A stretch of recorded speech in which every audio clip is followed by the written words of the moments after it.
नमस्कार, आप देख रहे हैं राष्ट्र प्रथम और मैं हूं जय शर्मा। रुक करते हैं अभी की हेडलाइंस पर। कांग्रेस के वरिष्ठ नेता अर्जुन मोढवाडिया व पूर्व सीएम शंकर सिंह वाघेला को महसाणा की एक अदालत ने जारी किया समन्स।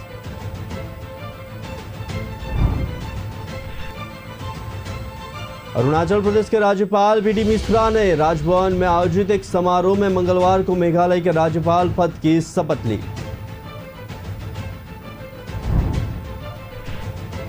एक तरफ जहां कांग्रेस पार्टी भारत जोड़ो यात्रा कर रही है, तो दूसरी तरफ प्रशांत किशोर बिहार में जन सुराज पद यात्रा पर निकले। आम आदमी पार्टी की सरकार ने चुनाव जीतने के बाद ही बिजली और पानी फ्री कर दिया। रक्षा मंत्री राजनाथ सिंह दशहरे के मौके पर औली पहुंचे। यहां उन्होंने सेना के बेस कैंप में शस्त्र पूजन किया। रुक करते हैं खबरों पर विस्तार से। कांग्रेस के वरिष्ठ नेता अर्जुन मोढवाडिया व पूर्व सीएम शंकर सिंह वाघेला को महसाणा की एक अदालत ने समन जारी किया है। पूर्व गृह मंत्री व सहकारिता नेता विपुल चौधरी के खिलाफ गवाह के तौर पर पेश होने के लिए दोनों को समन जारी किया गया है। गुजरात में कांग्रेस के वरिष्ठ नेता अर्जुन मोढवाडिया व पूर्व मुख्यमंत्री शंकर सिंह वाघेला को महसाणा की एक अदालत ने समन जारी किया है। पूर्व गृह मंत्री और सहकारिता नेता विपुल चौधरी के खिलाफ भ्रष्टाचार के एक मामले में गवाह के तौर पर पेश होने के लिए मोढवाडिया और वाघेला को कोर्ट ने समन जारी किया है। इस बीच अर्जुन मोढवाडिया ने कहा कि कांग्रेस में शंकर सिंह वाघेला का हमेशा स्वागत है। पैट के मुताबिक एक संयुक्त संवाददाता सम्मेलन में मंगलवार को अर्जुन मोढवाडिया और शंकर सिंह वाघेला ने कहा कि उन्हें अदालत ने 6 अक्टूबर को मामले में गवाह के तौर पर पेश होने के लिए तलब किया है। सत्तारूढ़ भारतीय जनता पार्टी पर अपने फायदे के लिए कानून का दुरुपयोग करने का आरोप लगाते हुए नेताओं ने कहा कि सत्ताधारी पार्टी द्वारा किए गए प्रयास का मुकाबला करेंगे और महसाणा शहर में एक विशाल रैली भी करेंगे। पिछले महीने गुजरात एसीबी ने विपुल चौधरी को दूधसागर डेयरी के अध्यक्ष रहते हुए लगभग 800 करोड़ रुपए की कथित वित्तीय अनियमितताओं के मामले में गिरफ्तार किया था। मोढवाडिया ने सत्तारूढ़ दल पर सहकारी नेताओं पर उसके सामने आत्मसमर्पण करने या परिणाम भुगतने का दबाव बनाने का आरोप लगाया।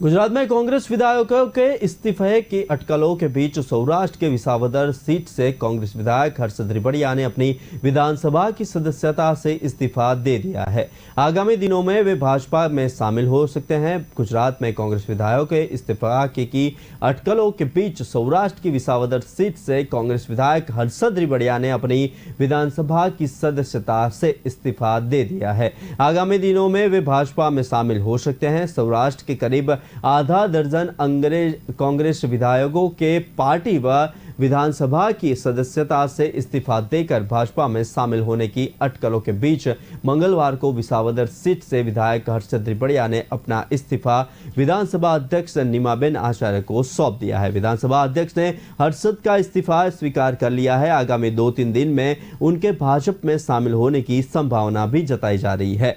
पिछले 2-3 दिन में कांग्रेस विधायक ललित वसोया के भी पार्टी व विधानसभा की सदस्यता से इस्तीफा देकर भाजपा में शामिल होने की संभावना थी, लेकिन उन्होंने मीडिया को जारी एक बयान में कहा कि वे किसी भी हालत में कांग्रेस पार्टी छोड़ने वाले नहीं है।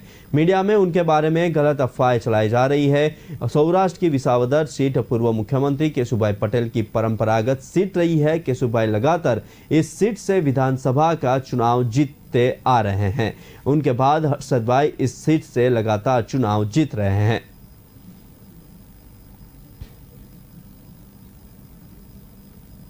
अरुणाचल प्रदेश के राज्यपाल बीडी मिश्रा ने यहां राजभवन में आयोजित एक समारोह में मंगलवार को मेघालय के राज्यपाल पद की शपथ ली।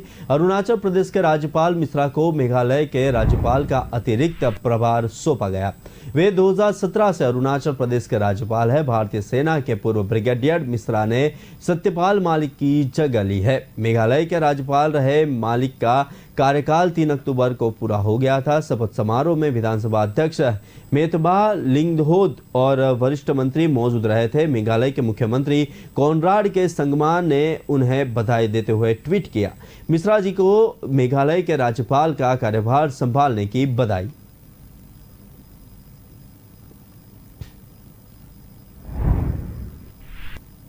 बीडी मिश्रा मेघालय के नए राज्यपाल बनाए गए हैं। गवर्नर सत्यपाल मलिक मंगलवार को रिटायर हो गए, उन्हें सेवा विस्तार नहीं दिया गया। जानकारी के मुताबिक मेघालय के नए राज्यपाल भारतीय सेना के पूर्व ब्रिगेडियर है। वे 2017 से अरुणाचल प्रदेश के राज्यपाल के रूप में कार्यरत है। उन्हें मेघालय का अतिरिक्त प्रभार दिया गया है। बीडी मिश्रा ने मंगलवार को मेघालय के नए राज्यपाल के रूप में शपथ ले ली है। मेघालय के मुख्यमंत्री कोनराड संगमा ने नए राज्यपाल का स्वागत किया। उन्होंने ट्वीट कर लिखा कि ब्रिगेडियर बीडी मिश्रा को मेघालय के गवर्नर के तौर पर कार्यभार संभालने के लिए बहुत बधाई। उम्मीद है कि आपका मार्गदर्शन और सहयोग मिलेगा। हम इस सुंदर राज्य में आपका हार्दिक स्वागत करते हैं।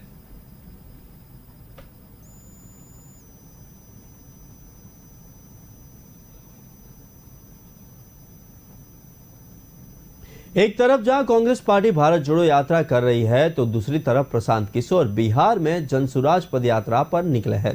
प्रशांत किशोर ने 2 अक्टूबर को यह यात्रा शुरू की है। जनसुराज यात्रा पर निकलते प्रशांत किशोर ने बड़ा दावा किया है। प्रशांत किशोर ने कहा कि उन्हें हाल ही में बिहार के मुख्यमंत्री नीतीश कुमार की ओर से प्रस्ताव मिला था कि साथ मिलकर काम करते हैं, लेकिन प्रशांत किशोर ने नीतीश कुमार के प्रस्ताव को ठुकरा दिया है। प्रशांत किशोर ने नीतीश कुमार के प्रस्ताव को यह कहकर ठुकरा दिया कि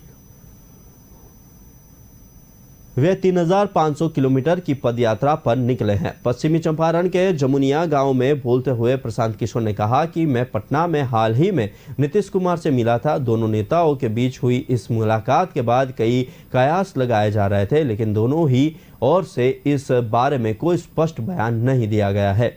अब प्रशांत किशोर ने इस पर चुप्पी तोड़ते हुए कहा कि नीतीश कुमार का मुझे प्रस्ताव मिला था कि एक बार फिर से मिलकर काम करता है। दोनों नेताओं के बीच हुई इस मुलाकात को लेकर इसलिए भी काफी चर्चा हो रही थी क्योंकि दोनों ही नेता अब अलग रास्तों पर है। प्रशांत किशोर ने ऐलान कर दिया है कि वे अपनी पार्टी की शुरुआत करेंगे। इस पार्टी का ऐलान अपनी पदयात्रा के खत्म होने के बाद करेंगे। वहीं नीतीश कुमार खुद को राष्ट्रीय स्तर पर लॉन्च करने की तैयारी में है।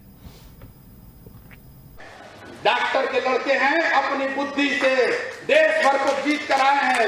अब इसलिए वही पैसा लगाएंगे समाज में कि आप जीत कर आइए। पैसे की वजह से कोई बिहार का लड़का पीछे छूटना नहीं चाहिए, ये मेरा संकल्प है। और अगले 2 साल में आप देखिएगा कि कैसे समाज से ढूंढकर सही लोगों को निकालते हैं। आप किसी समाज के हो, पैसा हो ना हो, आप साथ में आइए। बिहार को सुधारने का जज्बा होना चाहिए। आपके पीछे पूरी ताकत व्यवस्था लगाएंगे। बिहार में होने वाले नगर निकाय चुनाव को फिलहाल टाल दिया गया है। पटना हाईकोर्ट ने आरक्षण के खिलाफ दायर याचिका पर फैसला सुनाया।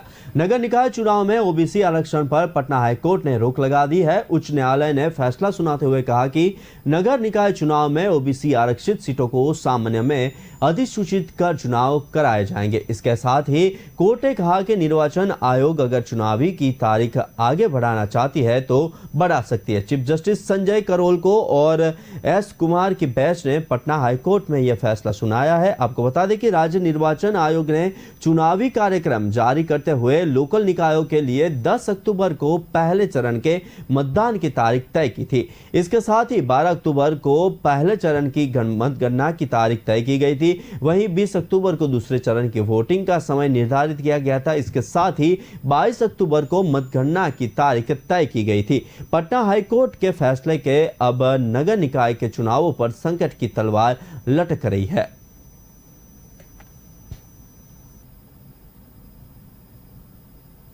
आम आदमी पार्टी की सरकार ने चुनाव जीतने के बाद ही बिजली और पानी की फ्री कर दिया था। दिल्ली के लाखों कंज्यूमर ने बिजली के बिल शून्य आ रहे थे। दिल्ली में अच्छा रिस्पॉन्स मिलने की वजह से पार्टी दूसरी जगह भी ऐसे वायदे कर रही है। आम आदमी पार्टी के संयोजक और दिल्ली के मुख्यमंत्री अरविंद केजरीवाल को इन दिनों पूरा फोकस गुजरात विधानसभा चुनाव 2022 पर है। चुनाव को ध्यान में रखते हुए इन दिनों वो गुजरात, अहमदाबाद और अन्य इलाकों में रैलियां और सभाएं कर रहे हैं। मंगलवार को मुख्यमंत्री अरविंद केजरीवाल ने अपने इंटरनेट मीडिया अकाउंट से एक ट्वीट किया और इस ट्वीट में उन्होंने लिखा कि गुजरात को आपकी फ्री बिजली गारंटी खूब पसंद आ रही है, इसलिए बीजेपी दिल्ली में फ्री बिजली रोकना चाहती है। दिल्ली के लोगों, भरोसा रखना, मैं आपकी फ्री बिजली किसी हालत में रुकने नहीं दूंगा। गुजरात के लोगों, आपको विश्वास दिलाता हूं कि सरकार बनने पर 1 मार्च से आपकी भी बिजली फ्री होगी। दिल्ली के अंदर हमने बिजली मुफ्त कर दी, पंजाब के अंदर हमने बिजली मुफ्त कर दी। गुजरात में सरकार बना दो, 1 मार्च के बाद से आपका बिल 0 आएगा गुजरात के अंदर बिजली का, 1 मार्च के बाद से। और केजरीवाल जो कहता है करता है, झूठ नहीं बोलता। फ्री बिजली चाहिए नहीं चाहिए? फ्री बिजली चाहिए नहीं चाहिए? मंत्री को 4000 यूनिट बिजली महीने की मुफ्त मिलती है। मैं कहता हूं जनता को 300 यूनिट बिजली मुफ्त दूंगा तो उनको मिर्ची लगती है, कहते हैं फ्री की रेवड़ी बांट रहा है। बताओ, तुमको फ्री की बिजली चाहिए, जनता को फ्री की बिजली नहीं मिलनी चाहिए, तो नाइंसाफ। दिल्ली के उपराज्यपाल वीके सक्सेना की ओर से मुख्यमंत्री अरविंद केजरीवाल को जारी किए गए लेटर पर उप मुख्यमंत्री मनीष सिसोदिया ने नाराजगी व्यक्त की है। अपने ट्विटर अकाउंट पर इस बारे में उन्होंने एक पोस्ट भी लिखा। उन्होंने लिखा कि अगर भाजपा वाले गांधी जी, शास्त्री जी के दिखाए रास्ते पर चलकर स्कूल बनवाते, किसानों के लिए कुछ करते तो ज्यादा अच्छा होता। गुजरात में अरविंद केजरीवाल के लिए उमड़े जनसैलाब और पीएम की रैली में खाली कुर्सियों के बाद ये लेटर लिखाया गया है। सीएम ने पीएम को रिसीव क्यों नहीं किया?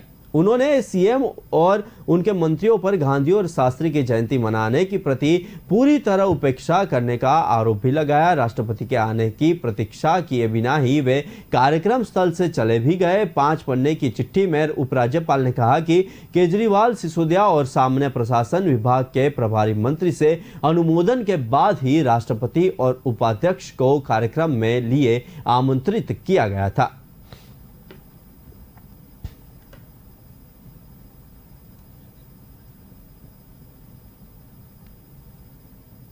रक्षा मंत्री राजनाथ सिंह दशहरे के मौके पर औली पहुंचे। यहां उन्होंने सेना के बेस कैंप में शस्त्र पूजन किया।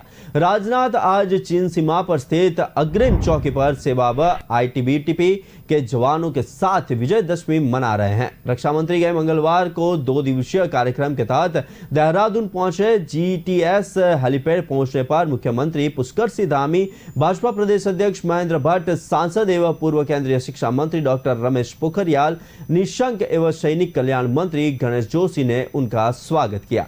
रक्षा मंत्री ने शाम को देहरादून में सेना से जुड़े एक कार्यक्रम में भी हिस्सा लिया। इसके बाद आज वे चमोली पहुंचे और जवानों के साथ पूजा में भाग लिया। सैनिक कल्याण मंत्री गणेश जोशी ने कहा कि रक्षा मंत्री राजनाथ सिंह का उत्तराखंड से विशेष लगाव रहा है। सेना के जवानों का मनोबल बढ़ाने के लिए वे हमेशा आगे रहते हैं। उनके आगमन से निश्चित रूप से हमारे वीर जवानों का मनोबल भी बढ़ रहा है।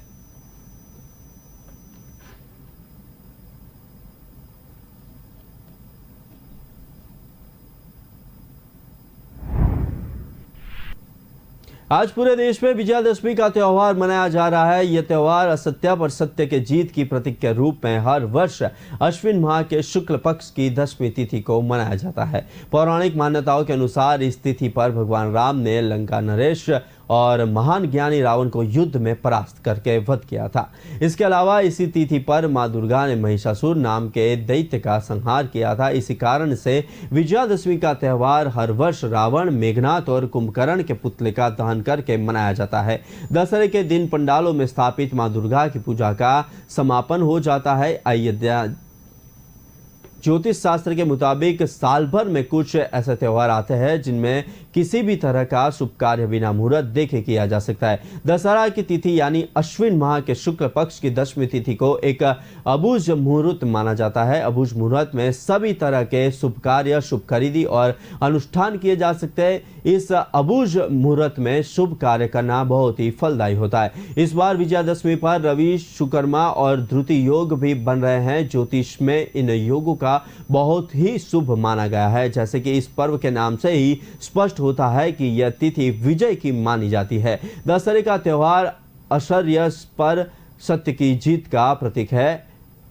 दशहरे के दिन यानी दशमी तिथि पर भगवान राम ने लंका के युद्ध में रावण का वध करते हुए विजय प्राप्त की थी। इसलिए हर वर्ष दशहरे पर रावण, मेघनाद और कुंभकर्ण के पुतले का दहन करते हुए बुराई पर अच्छाई के जीत को रूप में दशहरा का पर्व मनाया जाता है। इस दिन शस्त्र पूजा, शमी पूजा, माँ दुर्गा पूजा और भगवान राम की पूजा करने का विशेष महत्व होता है। इसके अलावा विजयदशमी पर भी 10 दिनों तक चलने वाले युद्ध में मां भगवती ने महिषासुर का वध किया था। इस दिन भी दुर्गा पूजा का समापन मां की प्रतिमाओं का विसर्जित करते हुए किया जाता है।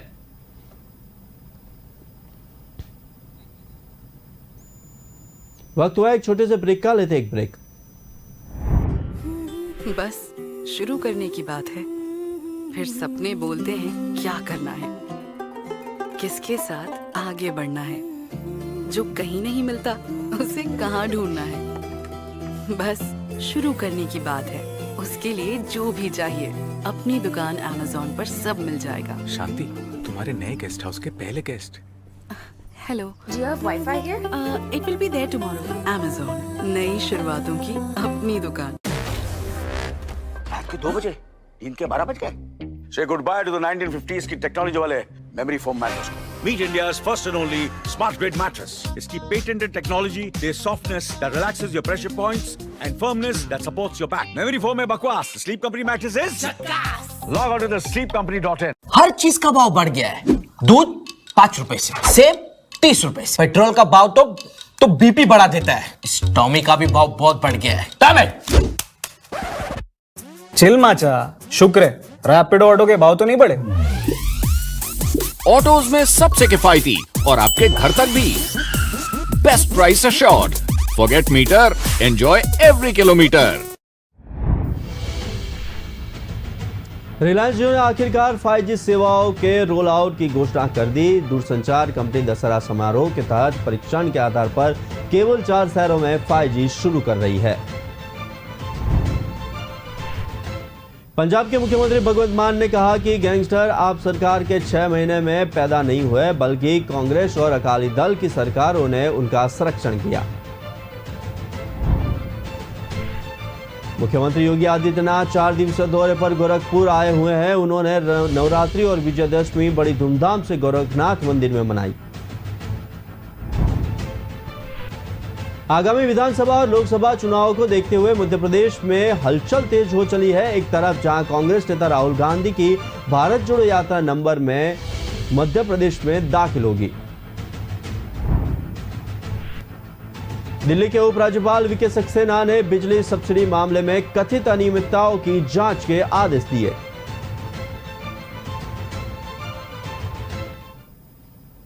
रिलायंस जियो ने आखिरकार 5G सेवाओं के रोल आउट की घोषणा कर दी है। दूरसंचार कंपनी दशहरा समारोह के तहत परीक्षण के आधार पर केवल 4 शहरों में 5G शुरू कर रही है। मुंबई, दिल्ली, कोलकाता और वाराणसी में रहने वाले जियो यूजर्स है 5 अक्टूबर से 5G सेवाओं का उपयोग करने में सक्षम होंगे। हालांकि जियो सभी को लेटेस्ट नेटवर्क तक एक्सेस नहीं दे रहा है। आइए, रिलायंस जियो भारत में 5G लॉन्च कर रहा है, लेकिन यह सभी के लिए उपलब्ध नहीं है। टेलीकॉम कंपनी चुनिंदा जियो यूजर्स को इन्विटेशन भेजेगी, क्योंकि यह कमर्शियल लॉन्च ना होकर एक बीटा टेस्ट है। कंपनी ने बताया कि इसका कोई और तरीका नहीं है और ग्राहकों को कंपनी द्वारा रैंडम ढंग से चुनाव जाएगा। जियो ने यह भी कहा कि जिन लोगों को 5G सेवाओं तक एक्सेस मिलेगा उन्हें SMS और अन्य प्लेटफॉर्म के माध्यम से सूचित किया जाएगा। जियो अपने कस्टमर्स को जियो वेलकम ऑफर नाम से एक इनविटेशन भेजेगा। इसके अलावा जिन्हें इनविटेशन मिलेगा वे खुद ही जियो 5G नेटवर्क में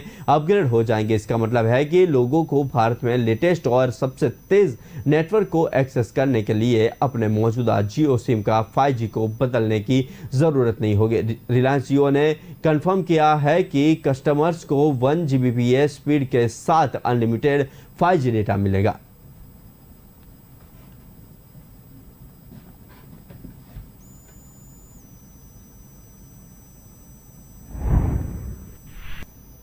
रिलायंस जियो ने दशहरा यानी आज 5 अक्टूबर से 4 शहरों में 5G सेवाएं शुरू करने की घोषणा की है। इसमें दिल्ली, मुंबई, कोलकाता और वाराणसी शामिल किए गए हैं। इसके अलावा टेलीकॉम ऑपरेटर ने जियो 5G वेलकम ऑफर की भी घोषणा की है, जिससे तहत यूजर्स को 1 Gbps प्लस स्पीड के साथ अनलिमिटेड 5G डाटा की सुविधा मिलेगी। इस बार जियो ने अपनी 5G सेवाओं के लिए बीटा परीक्षण की घोषणा की है, जिसका अर्थ है कि हर कोई जियो 5G नेटवर्क तक एक्सेस नहीं हासिल कर पाएगा। इसका मतलब है कि केवल कुछ ही यूजर्स को ये सुविधा मिलेगी। अगर आप इन 4 शहरों में किसी में रहते हैं और आपके पास 5G स्मार्टफोन है तो हो सकता है कि आप जियो 5G वेलकम ऑफर का लाभ उठा पाएंगे। कंपनी ने अभी के लिए किसी भी 5G योजना की घोषणा नहीं की है, जिसका मतलब है कि वेलकम ऑफर के तहत 5G फोन वाले जियो यूजर्स मुफ्त 5G सेवा पा सकेंगे। बता दें कि जब कंपनी ने 2017 में 4G सेवाओं की शुरुआत की तो उन्होंने वेलकम ऑफर की घोषणा की, जिसके तहत यूजर्स 4G को मुफ्त में एक्सेस कर पाते थे। उम्मीद है कि कंपनी इस बार भी यही रणनीति अपनाएगी। जियो 5G वेलकम ऑफर के तहत telecom operator 1 Gbps plus speed के साथ अनलिमिटेड 5G डाटा ऑफर करेगा। बताया जा रहा है कि 5G स्मार्टफोन वाले 4 शहरों में रहने वाले लोगों अपने आप जियो 5G वेलकम ऑफर में अपग्रेड हो जाएंगे, यानी कि आपको इसके लिए कोई खास प्रक्रिया फॉलो करने की जरूरत नहीं है।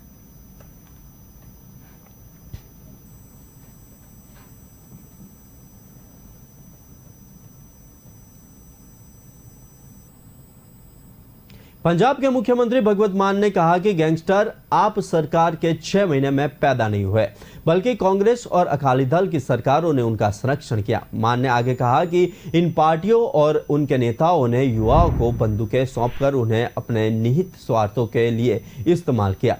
गैंगस्टर दीपक टीनू के पुलिस हिरासत से भागने को लेकर विपक्ष के निशाने पर आए मुख्यमंत्री भगवत मान ने कहा कि हमारी सरकार में गैंगस्टरों पर कार्रवाई हुई है। मूसेवाला हत्याकांड पर मुख्यमंत्री ने कहा कि पुलिस ने अब तक इस हत्याकांड में 36 लोगों के खिलाफ मामला दर्ज किया है, जिनमें 4 शार्प शूटर समेत 28 को गिरफ्तार किया गया है। टीनू के सवाल पर मान ने कहा कि सरकार ने सिद्धू मूसेवाला की हत्या के आरोपियों में से एक टीनू के खिलाफ लुकआउट नोटिस जारी किया है और जो रविवार को पुलिस हिरासत से भाग गया था। उन्होंने कहा कि पुलिस अधिकारी प्रीतपाल सिंह को तत्काल प्रभाव से बर्खास्त कर दिया गया है और उनके खिलाफ मामला दर्ज किया गया है, जिसके बाद उन्हें अदालत में 7 अक्टूबर तक के रिमांड पर भेज दिया है। मान ने कहा कि गैंगस्टर को पकड़ने के लिए विशेष अभियान शुरू कर दिया गया है और वह जल्द ही सलाखों के पीछे होगा।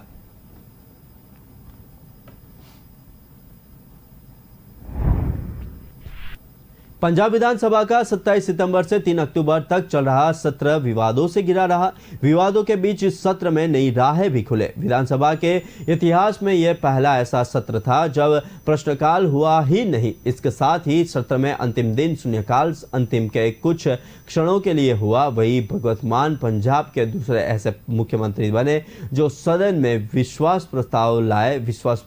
पंजाब विधानसभा में पहली बार विश्वास प्रस्ताव फरवरी 1981 में तत्कालीन मुख्यमंत्री दरबारा सिंह लाए थे। इस बार विधानसभा का सत्र शुरू होने से पहले ही विवादों में घिर गया था। पहले यह सत्र 22 सितंबर को होना था। इसकी इजाजत भी राज्यपाल ने दे दी, लेकिन विपक्ष ने इस बात पर आपत्ति उठाई थी और सरकार के खिलाफ जब अविश्वास ही प्रकट नहीं किया गया तो फिर विश्वास प्रस्ताव कैसे आ रहा है। इसके बाद राज्यपाल ने भी 22 सितंबर को होने वाले सत्र को दी गई मंजूरी को वापस ले ली। बाद में सरकार ने पराली, जीएसटी और बिजली के मुद्दे को लेकर सत्र बुलाया। आनन फानन में बुलाए गए सत्र के कारण विधानसभा में प्रश्नकाल हो ही नहीं सका, जबकि सत्र के पहले दिन ही मुख्यमंत्री ने विश्व प्रस्ताव पेश कर दिया। शिरोमणि अकाली दल और बहुजन समाज पार्टी ने विश्वास प्रस्ताव का विरोध नहीं किया, लेकिन कांग्रेस और भारतीय जनता पार्टी ने विरोध दर्ज करवाया। भाजपा ने सत्र का बहिष्कार कर दिया तो स्पीकर को कांग्रेस के विधायकों को नेम करने के बाहर भेजना पड़ा।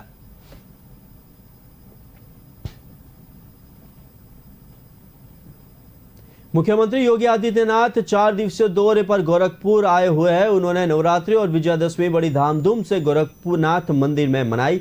वहीं बुधवार की सुबह गोरखनाथ मंदिर के हिंदू सेवाश्रम में जनता दरबार लगा। मौके पर मौजूद अधिकारियों को सीएम ने निर्देश दिए कि हर किसी के साथ न्याय होना चाहिए।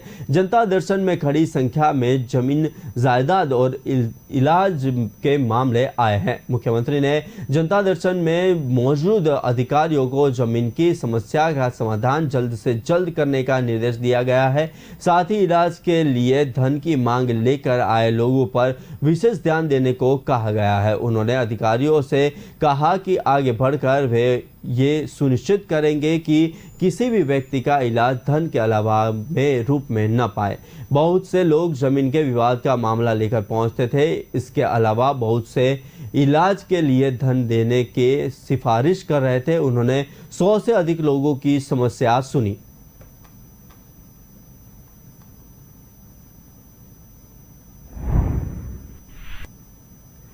उप मुख्यमंत्री ब्रजेश पाठक ने फिल्म आदिपुरुष में हिंदू देवी देवताओं को गलत स्वरूप में पेश करने पर आपत्ति जताई है। उन्होंने कहा कि हिंदू सभ्यता और भारत की संस्कृति में भगवान राम जन जन में बसे हैं। उनका अपमान किसी भी कीमत पर बर्दाश्त नहीं किया जाएगा। उन्होंने कहा कि फिल्म के जरिए हिंदू समाज की भावनाओं पर हमला किया गया है।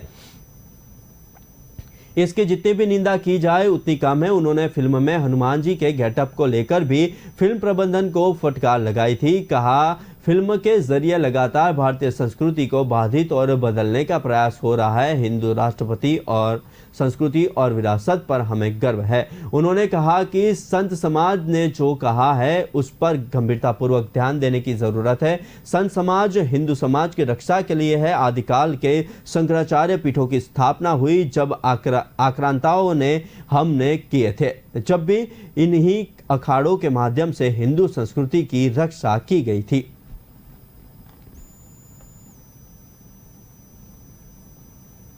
आगामी विधानसभा और लोकसभा चुनावों को देखते हुए मध्य प्रदेश में हलचल तेज हो चली है।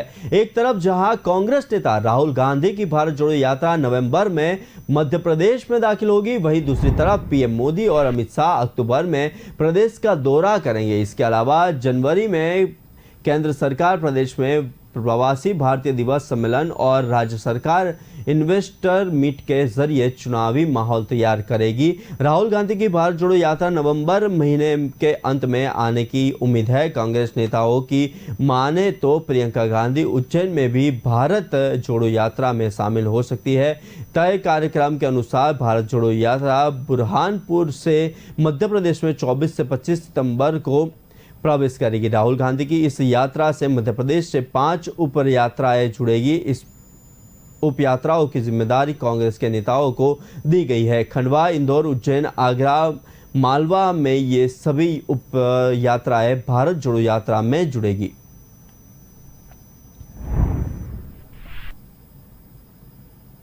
पीएम मोदी अपने जन्मदिन के मौके पर मध्य प्रदेश से देश को चितौं की सौगात देने आए। तब 11 अक्टूबर को उज्जैन के महाकाल कॉरिडोर को लोकार्पण करने आ रहे हैं। उज्जैन में प्रवास के दौरान पीएम नवनिर्मित महाकाल लोक के पहले चरण का लोकार्पण कर एक सभा को संबोधित करेंगे। केदारनाथ और काशी विश्वनाथ धाम के नवीनीकरण के बाद अब प्रमुख ज्योतिर्लिंग महाकाल परिसर को भव्य स्वरूप दिया गया है।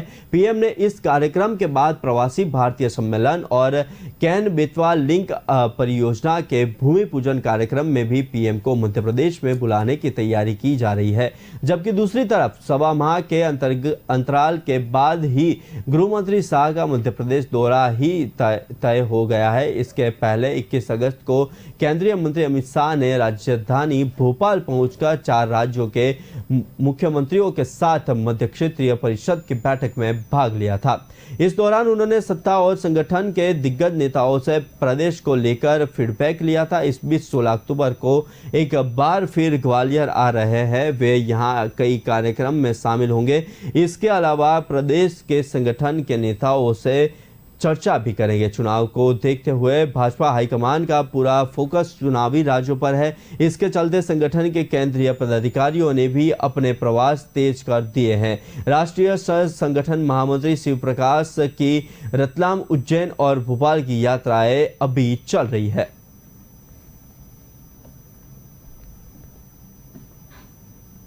दिल्ली के उपराज्यपाल वीके सक्सेना ने बिजली सब्सिडी मामले में कथित अनियमितताओं की जांच के आदेश दिए हैं। उन्होंने दिल्ली सरकार द्वारा प्राइवेट कंपनी BSES डिस्कॉम को सब्सिडी का पैसा देने के मामले में मुख्य सचिव को जांच करने को कहा है।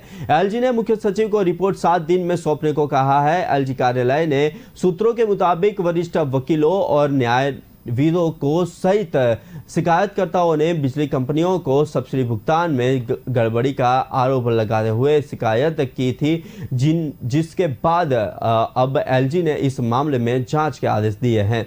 फिलहाल दिल्ली सरकार का ये फिर BSES डिस्कॉम की तरफ से इन आरोपों पर कोई प्रतिक्रिया नहीं आई है।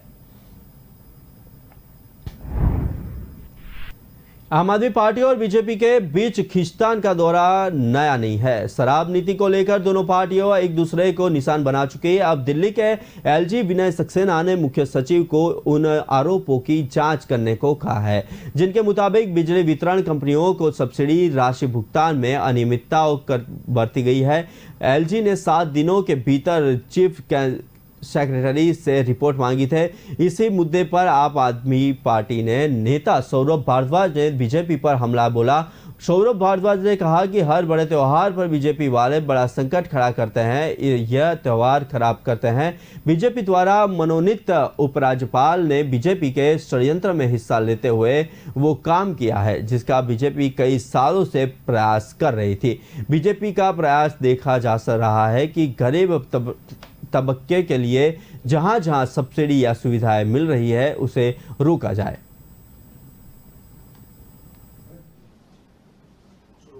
ओके दोस्तों, सबसे पहले आज महानवमी की आप सबको शुभकामनाएं।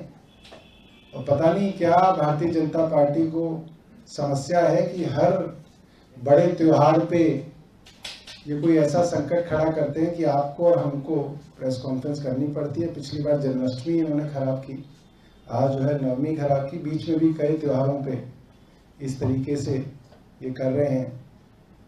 आज खबर आ रही है कि भारतीय जनता पार्टी द्वारा मनोनीत दिल्ली के उपराज्यपाल ने भारतीय जनता पार्टी के एक षड्यंत्र के अंदर। फिलहाल वक्त हुआ एक छोटे से ब्रेक का, लेते एक break.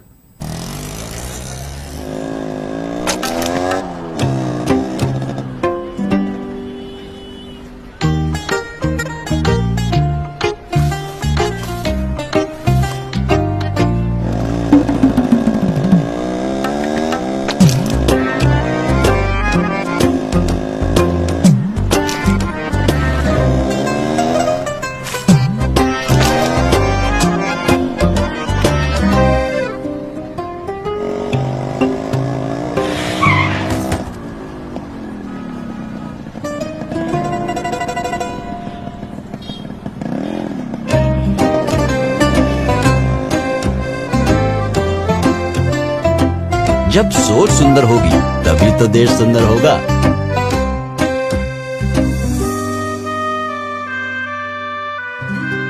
JSW Paints, think beautiful।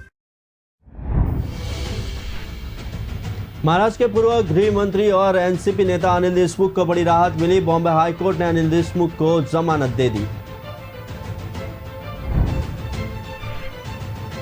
Lok Sabha चुनाव को देखते हुए कांग्रेस ने आंध्र प्रदेश को विरोध राज्य का दर्जा देने का वादा किया। यूपी के पूर्व सीएम और सपा संरक्षक मुलायम सिंह यादव की तबीयत स्थिर बनी हुई है। सोमवार दोपहर को मेदांता अस्पताल ने पहला हेल्थ बुलेटिन जारी किया। त्योहार के चलते सुरक्षा एजेंसियों के आदेशों पर भारत पाकिस्तान सरहद पर चौकसी को बढ़ाया गया। सहरा रैली को लेकर एकनाथ शिंदे और उद्धव ठाकरे गुट अभी भी आमने सामने। कोर्ट ने उद्धव ठाकरे के नेतृत्व वाले गुट को दादर के शिवाजी पार्क में दशहरा रैली की अनुमति दी।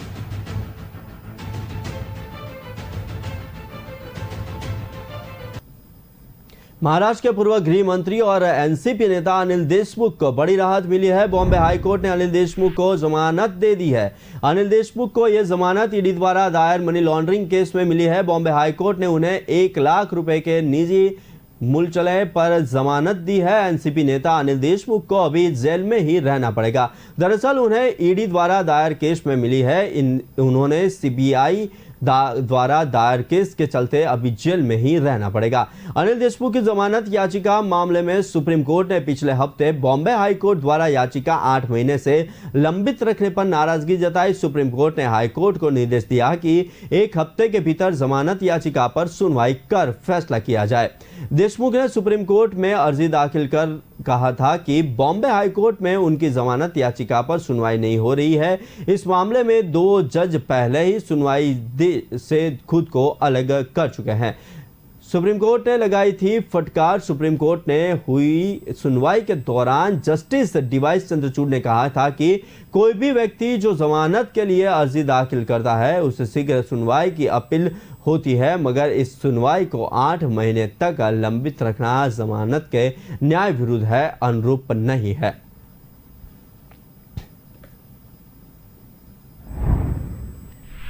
मुंबई के पात्रा चोल घोटाला केस में फंसे शिवसेना नेता संजय राउत को राहत नहीं मिली है। मुंबई की विशेष अदालत ने मंगलवार को शिवसेना सांसद संजय राउत की न्यायिक हिरासत 10 अक्टूबर तक के लिए बढ़ा दी है। अब 10 अक्टूबर को ही राउत की जमानत अर्जी पर सुनवाई होगी। दरअसल ईडी यानी प्रवर्तन निर्देशालय ने मुंबई के गोरेगांव इलाके में पात्रा चौल के पुनर्विकास में कथित वित्तीय अनियमितताओं के संबंध में संजय राउत को 1 अगस्त को गिरफ्तार किया था। बता दें कि 60 वर्षीय राज्यसभा सांसद संजय राउत तब भी जेल में है।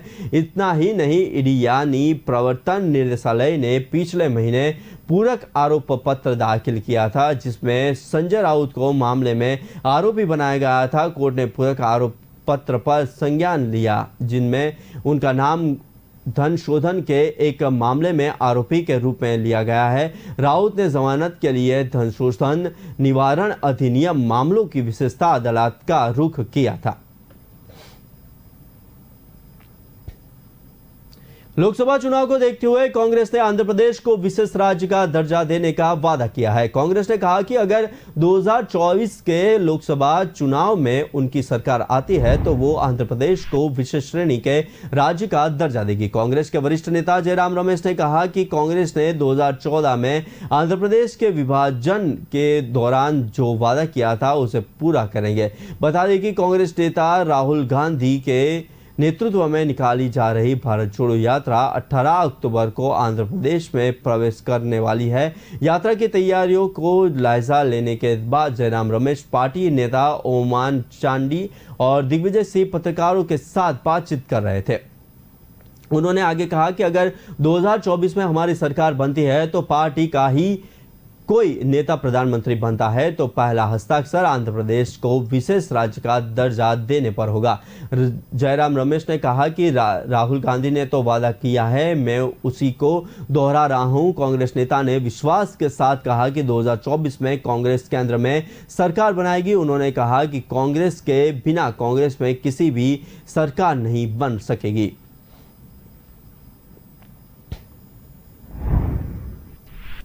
कांग्रेस ने अगले साल होने वाले कर्नाटक विधानसभा चुनावों की तैयारियां शुरू कर दी है। इस संबंध में पार्टी ने आला नेताओं की बैठक शुरू हो गई है। कांग्रेस नेता राहुल गांधी की कर्नाटक में शुरुआत को प्रेस कॉन्फ्रेंस भी आयोजित है, जबकि पार्टी की अंतरिम अध्यक्ष सोनिया गांधी गुरुवार से भारत जोड़ो यात्रा में शिरकत करेगी। अनुमान है कि जल्द ही प्रियंका गांधी भी इस यात्रा में शामिल होगी। कांग्रेस वैसे तो केरल से लेकर जम्मू कश्मीर तक तमाम मुद्दों को लेकर भारत जोड़ो यात्रा का आयोजन कर रही है। इस यात्रा का पहला पड़ाव केरल जो पूरा हो चुका है। अब राहुल गांधी भी भारत जोड़ो यात्रा चुनावी राज्य कर्नाटक में पहुंच चुके हैं। जानकारी के मुताबिक पार्टी के अंतरिम अध्यक्ष सोनिया गांधी गुरुवार से कर्नाटक में भारत जोड़ो यात्रा का हिस्सा होगी। सोनिया गांधी कर्नाटक पहुंच चुकी है। पार्टी से जुड़े सूत्रों का कहना है कि सोनिया गांधी गुरुवार और शुक्रवार को भारत जोड़ो यात्रा के दौरान सड़क पर उतरेगी और शुक्रवार को राहुल गांधी कर्नाटक में प्रेस कॉन्फ्रेंस भी करेंगे। पार्टी से जुड़े वरिष्ठ नेताओं का कहना है कि कर्नाटक के नेताओं को इसी भारत यात्रा के दौरान अगले साल होने वाले चुनाव की पूरी कमान भी सौंपी जाएगी।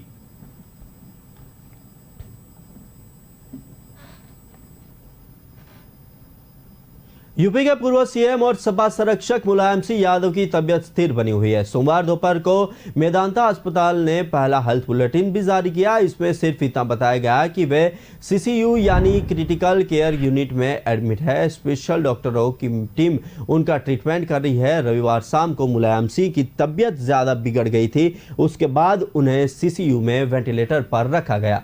अखिलेश यादव और रामगोपाल यादव के अलावा परिवार के सभी लोग मेदांता हेलीकॉप्टर पहुंचे। वहां उन्होंने डॉक्टरों से बातचीत की। सोमवार को भी शिवपाल यादव अस्पताल पहुंचे। लखनऊ में मुलायम सिंह और अखिलेश के आवास पर सन्नाटा है। सपा कार्यकर्ताओं में भी आवाजावी नहीं है। पूरा परिवार इस वक्त दिल्ली और गुरुग्राम में है। रविवार को ही हालत नाजुक होने की सूचना पर अखिलेश पत्नी डिंपल और बेटे अर्जुन के साथ दिल्ली निकल गए थे। वहीं वाराणसी के बीएचयू का छात्र आशुतोष सिंह गुरुग्राम के मेदांता अस्पताल पहुंच गया। उसने सपा संरक्षक मुलायम सिंह यादव के लिए किडनी डोनेट करने का प्रस्ताव भी रखा है।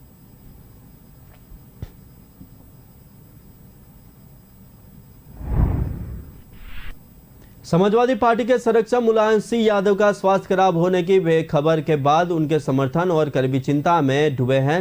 नेताजी के नाम से मशहूर मुलायम सिंह यादव की दीर्घायु होने की कामना की जा रही है। सोमवार को सपाइयों ने हवन कर उनके जल्द स्वस्थ होने की प्रार्थना की। मैनपुरी को मुलायम सिंह यादव का गढ़ कहा जाता है। वह वहां से वर्तमान में सांसद है। मैनपुरी लोकसभा सीट 1996 से सपा के ही कब्जे में है और मुलायम सिंह की बीते चुनाव में 5वीं बार जीते थे। नेताजी का स्वास्थ्य बिगड़ने की खबरों के बाद उनके समर्थकों में बेचैनी छाई हुई है। सोमवार को सपा नेताओं ने दीवानी रोड स्थित यादव महासभा भवन पर हवन का आयोजन किया था। इनमें आहुतियां दे नेताजी के शीघ्र स्वस्थ होने की कामना की गई थी। पूर्व मंत्री आलोक साक्य ने बताया कि सभी कार्यकर्ताओं नेताजियों के स्वास्थ्य लाभ की दुआ कर रहे हैं। हवन करने वालों में निवर्तमान जिलाध्यक्ष देवेंद्र सिंह यादव, तोताराम यादव, मानवेंद्र सिंह, सुबोध यादव, दीपू यादव, राजू चौधरी, गोपाल दास लोधी, शुभम जाटव आदि शामिल थे। शाम को भी आवास विकास स्थित सपा जिला कार्यालय पर हवन किया जाएगा। जिले में लोग पार्टी के अपने संपर्कों को फोन कर नेताजी का हाल जान रहे हैं।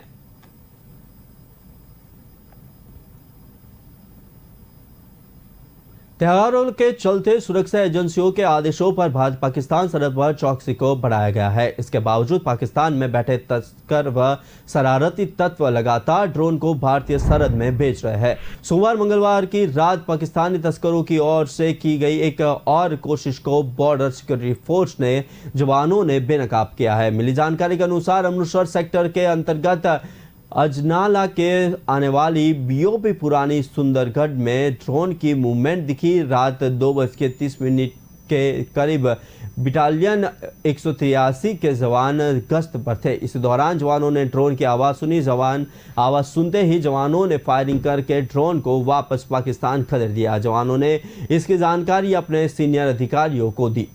बीएसएफ जवानों ने घटना के बाद सुंदरगढ़ इलाके में सर्च ऑपरेशन शुरू किया। बीएसएफ और पुलिस के जवानों की टुकड़ी ने इलाके का चप्पा चप्पा खंगाला। केंद्रीय अभी तक कुछ भी संदिग्ध नहीं मिला। अधिकारियों को कहना है कि अभी कुछ भी कहना ठीक नहीं है। सर्च पूरी होने के बाद ही रिकवरी हुई या नहीं इसके बारे में पता लगाया जाएगा। बॉर्डर पर ड्रोन की हरकतें बढ़ी है। अमृतसर व तरनतारल बॉर्डर पर ही ड्रोन की तकरीबन 5 बार मूवमेंट हो चुकी है। बीते सप्ताह बीएसएफ जवानों ने अमृतसर बॉर्डर के पास पुल मोरा के 4 पैकेट हेरोइन और पिस्तौल भी बरामद की थी। सुरक्षा एजेंसियों का कहना है कि पाकिस्तान में बैठे शरारती तत्व पंजाब का माहौल खराब कर सकते हैं, इसलिए सुरक्षा एजेंसियों को सतर्क रहने को कहा गया है।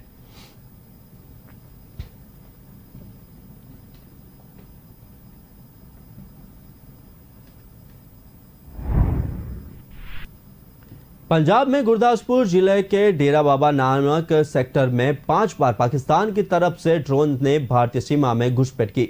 सोमवार रात 10 बजे और 2 बजे के आसपास बीच ड्रोन 5 बार भारतीय एरिया में आया। ड्रोन की आवाज़ सुनकर बॉर्डर सिक्योरिटी फोर्स के जवानों ने इलू बम का इस्तेमाल किया और 33 राउंड फायरिंग की, जिसके बाद ड्रोन लौट गया। भारत पाकिस्तान सरहद पर ड्रोन ने सबसे पहले डेरा बाबा नामक सेक्टर के बीएसएफ की बॉर्डर आउटपोस्ट आबाद की बीपी नंबर 43 के पास भारतीय सेना में प्रवेश किया। यह ड्रोन 23 मिनट तक यानी 10 बजे और 45 मिनट तक भारतीय क्षेत्र में मंडराता रहा। अब बीएसएफ जवानों ने रोशनी के लिए ईबू बम का इस्तेमाल कर 6 राउंड फायर किए तो ड्रोन लौट गया। इसके तकरीबन 40 मिनट बाद रात 11 बजे ड्रोन ने बीटी नंबर 44 के पास भारत में प्रवेश किया और 19 मिनट बाद पाकिस्तान की तरफ लौट गए।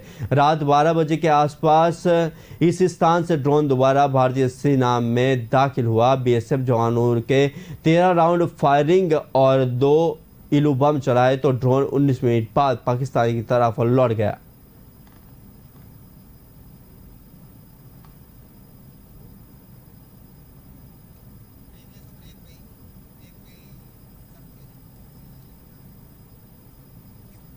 वक्त हुआ है फिलहाल एक छोटे से ब्रेक का, तब तक देखते हैं रफ्तार न्यूज।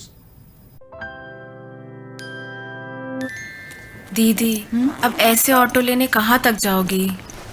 दरवाजे तक।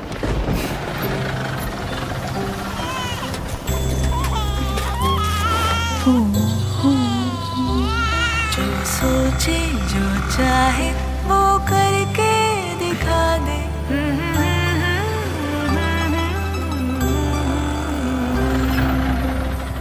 Thank you. Welcome back Kavita. Auto ढूंढने की परेशानी और पुराने तरीकों की कहानी पीछे छोड़ो। उबर ऑटो से बस सोचो और चल पड़ो। उबर बस सोचो और चल पड़ो।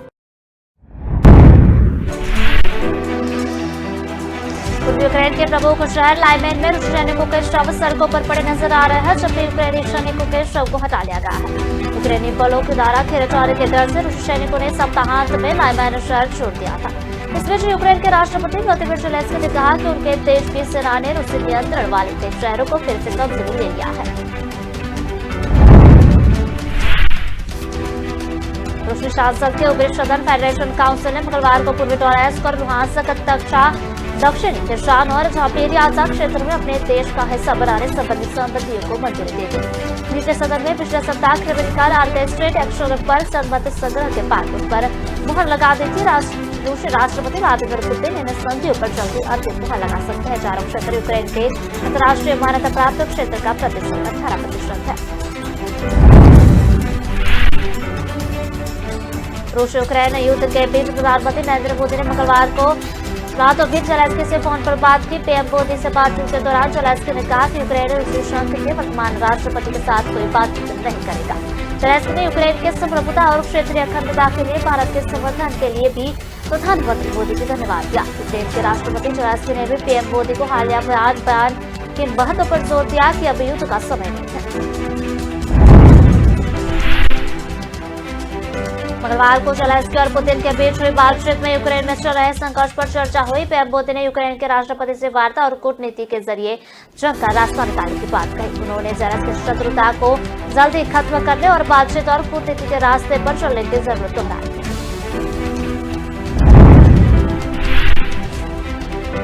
टेस्ला सीईओ एलन मस्क ने एक बार फिर से ट्विटर के अधिग्रहण के लिए 44 अरब डॉलर के वास्तविक सौदे पर आगे बढ़ने का संकेत दिया है। साथ ही मस्क का ट्वीट खरीद को लेकर कानूनी लड़ाई समाप्त करने की भी बात कही है। ब्लूमबर्ग में कुछ सूत्रों के हवाले से आई इस खबर के बाद ट्वीट को शेयरों में उछाल के कारण कारोबार रोकना पड़ा। मस्क ने ट्वीट को $54.20 प्रति शेयर पर खरीदने की पेशकश की। ने बताया कि मास्क ट्विटर को खरीदने के लिए प्रति शेयर $54.20 जारी रखने का प्रस्ताव करते हैं। इस खबर को आने के बाद ट्वीट के शेयर की कीमतों में 13% की बढ़ोतरी दर्ज की गई है। हालांकि इसकी उलट टेस्ला शेयरों में करीब 3% की गिरावट आ गई है।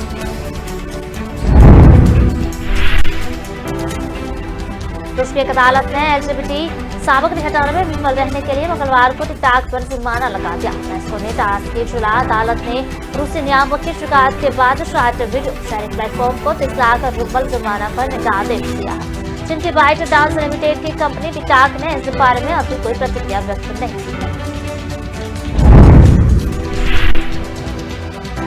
सरकारी संचार नियामक द्वारा दायर मामले के अनुसार इस साल के शुरू में प्लेटफॉर्म पर एक वीडियो जारी किया गया था। यह वीडियो LGBT कट्टरपंथी नारीवाद को बढ़ावा देने के विरुद्ध रूसी कानून का उल्लंघन करता है। रूस को सरकार इंटरनेट और इंटरनेट मीडिया पर नियंत्रण लगाने में जुटी है। इस साल के शुरू में एक कोर्ट ने स्थानीय सर्वर पर रूसी यूजर्स से डाटा स्टोर करने में विफल रहने के लिए व्हाट्सएप और मैसेज प्लेटफॉर्म स्नैपचैट पर भी जुर्माना लगाया था। जम्मू कश्मीर के शोपियां में सुरक्षा बलों और आतंकियों के बीच हुई मुठभेड़ में 4 आतंकी मारे गए हैं। शोपियां में तवाज इलाके में मंगलवार रात से चल रहे इस मुठभेड़ में सुरक्षा बलों ने जैश-ए-मोहम्मद के 3 आतंकी को मार गिराया, जब शोपियां के ही मुलू इलाके में हुई एनकाउंटर में तस्कर-ए-तैयबा का एक आतंकी ढेर हुआ है। मुलू में मुठभेड़ जारी है। पांच इलाके में मारे गए 2 आतंकवादी हनान बिन याकूब और जमशेद पुलवामा पिंगलाना में 10 अक्टूबर को एसपीओ जावेद डार की हत्या, पुलवामा में 24 सितंबर को की पश्चिम बंगाल के एक मजदूर की हत्या में शामिल थे। पुलिस के मुताबिक तवाज आतंकवादियों के छिपे होने की जानकारी मिली थी। सर्च ऑपरेशन के दौरान आतंकियों ने टीम पर गोलीबारी शुरू कर दी। केंद्रीय गृह मंत्री अमित शाह जम्मू कश्मीर के दौरे पर है। सुरक्षा के कड़े इंतजामों के बीच भी आतंकी नापाक मंसूबों को अंजाम दे रहे हैं।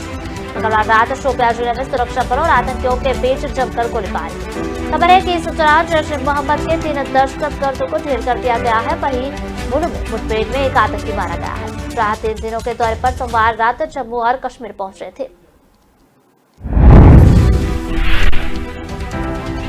कश्मीर एडीजीपी विजय कुमार ने बुधवार को जानकारी दी है कि आतंकी संगठन जेम के 3 स्थानीय आतंकी त्रास मुठभेड़ में मारे गए। उन्होंने बताया कि मुलू में एक और एनकाउंटर जारी है। उन्होंने बताया कि मारे गए आतंकी हनान बिन याकूब और जमशेद एसपीओ जावेद डार की हत्या में भी शामिल थे। साथ ही 2 अक्टूबर को पुलवामा में पिंगलान में हत्या कर दी गई थी। साथ ही 24 सितंबर को पश्चिम बंगाल के एक मजदूर को भी आतंकियों ने मार दिया था। त्योहारों के चलते सुरक्षा एजेंसियों के आदेश पर भारत पाकिस्तान सरहद पर चौकसी को बढ़ाया गया है। इसके बावजूद पाकिस्तान में बैठे तस्कर व शरारती तत्व लगातार ड्रोन की भारतीय सरहदों में पेश है। सोमवार मंगलवार की रात पाकिस्तानी तस्करों की ओर से की गई एक और कोशिश को बॉर्डर सिक्योरिटी फोर्स यानी BSF के जवानों ने बेनकाब किया है। मिली जानकारी के अनुसार अमृतसर सेक्टर के अंतर्गत अजराला में आने वाले पीओपी पुराने सुंदरगढ़ में ड्रोन की मूवमेंट थी। रात 2:30 बजे के करीब बटालियन 183 जवान गश्त पर थे। इसी दौरान जवानों ने ड्रोन की आवाज सुनते ही जवानों ने फायरिंग करके ड्रोन को वापस पाकिस्तान खदेड़ दिया व जवानों ने इसकी जानकारी अपने सीनियर अधिकारियों को दी। BSF जवानों ने घटना के बाद सुंदरगढ़ इलाके में सर्च ऑपरेशन शुरू किया। BSF और पुलिस के जवानों की टुकड़ी ने इलाके का चौका करा, लेकिन अभी तक कुछ संदिग्ध नहीं मिला। पंजाब में गुरदासपुर जिले में डेरा बाबा नानक सेक्टर में 5 बार पाकिस्तान की तरफ से ड्रोन ने भारतीय सीमा में घुसपैठ की। सोमवार रात 10:30 बजे से 2:45 बजे के बीच ड्रोन 5 बार भारतीय एरिया में आया। ड्रोन की आवाज सुनकर बॉर्डर सिक्योरिटी फोर्स यानी BSF के जवानों ने ईलू बम का इस्तेमाल किया और 33 राउंड फायरिंग की, जिसके बाद ड्रोन टूट गया।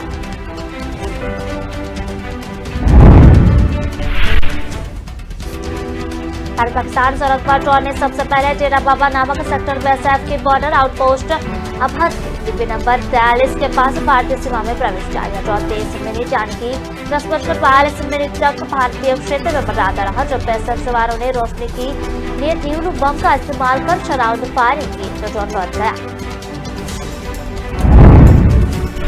को लेकर एकनाथ शिंदे और उद्धव ठाकरे गुट अभी भी आमने सामने है। कोर्ट ने उद्धव ठाकरे के नेतृत्व वाले गुट को दादर के शिवाजी पार्क में दशहरा लेने की अनुमति दी है। महाराष्ट्र के मुख्यमंत्री एकनाथ शिंदे के नेतृत्व वाला गुट बॉम्बे खुला कॉम्प्लेक्स में रैली करेगा। 5 अक्टूबर को होने वाली इन रैलियों के दौरान पहले शिवसेना के दोनों गुटों ने रैली के वीडियो की जारी कर एक दूसरे पर कब्जा करते हैं। सिंधी गुट ने सोशल मीडिया प्लेटफॉर्म पर वीडियो जारी करते हुए बॉम्बे खुला कॉम्प्लेक्स में बड़ी संख्या में लोगों से आने का आह्वान किया। इस वीडियो में बाल ठाकरे की आवाज है, जिसमें कहा गया है कि शिवाजी शिवसेना और हिंदुत्व का भगवा झंडा लहराता है। साथ ही में यह भी बताया है कि सभा के दौरान राष्ट्रीय मुद्दों पर चर्चा की जाएगी और प्रेरणादायक भाषण भी दिए जाएंगे।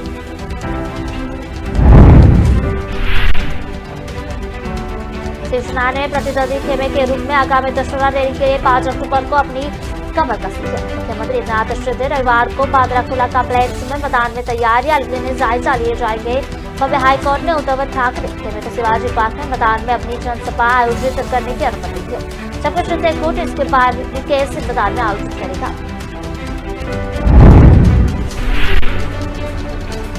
बातचीत करते हुए बताया कि विधायक प्रताप राय और उनके गढ़ के अन्य नेताओं के साथ विकेश मैदान का दौरा करने वाले सिंधु ने कहा कि वे सुप्रीम कोर्ट में एसपी के फैसले के खिलाफ अपील नहीं करेंगे। उन्होंने कहा कि हम उच्च न्यायालय के फैसले के पालन करेंगे। हमारे कुछ लोग चाहते थे कि हम उच्चतम न्यायालय का दरवाजा नहीं बताएं, लेकिन राज्य में मुख्यमंत्री के रूप में कानून व्यवस्था बनाए रखना मेरी जिम्मेदारी है।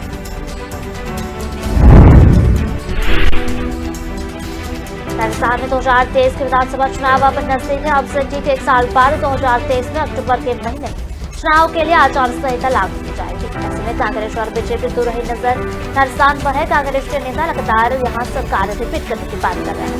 बीजेपी भी सितंबर के एक महीने पे प्रधानमंत्री नरेंद्र मोदी और गृहमंत्री अमित शाह को राजस्थान में लेकर चुनावी मोड एक्टिवेट कर चुकी है। राजस्थान सबसे बड़ा कांग्रेस शासित राज्य है। ऐसे में कांग्रेस इसे खोना नहीं चाहती और बीजेपी हर हाल में 2023 में राजस्थान में लौटना चाहती है। मगर इस चुनाव को लेकर जब दोनों पार्टियों की तैयारी और उनके रिपोर्ट कार्ड पर नजर डालते हैं तो स्थितियां बिल्कुल विपरीत नजर आती है। चुनाव के दौरान परिस्थितियां और परिणाम क्या होंगे कोई नहीं जानता, मगर आज के हालातों में बीजेपी की तैयारी कांग्रेस के मुकाबले काफी बेहतर नजर आ रही है।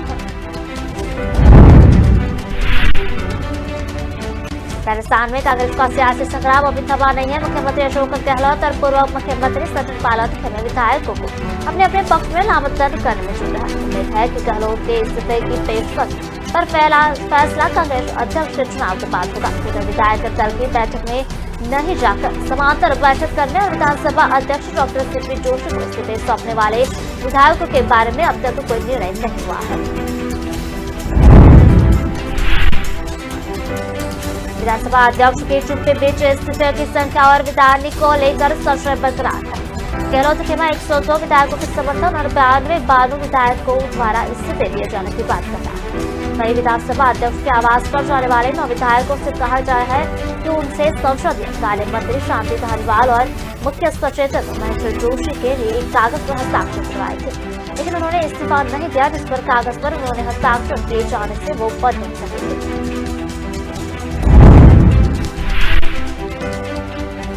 मध्य प्रदेश में आदि पुरुष फिल्म के ट्रेलर को लेकर विवाद करवा गया है। मध्य प्रदेश के गृह मंत्री नरोत्तम मिश्रा ने चेतावनी दी है कि यह आदि पुरुष के विवादित दृश्य को नहीं हटाया गया तो कानूनी कार्रवाई पर विचार करेंगे।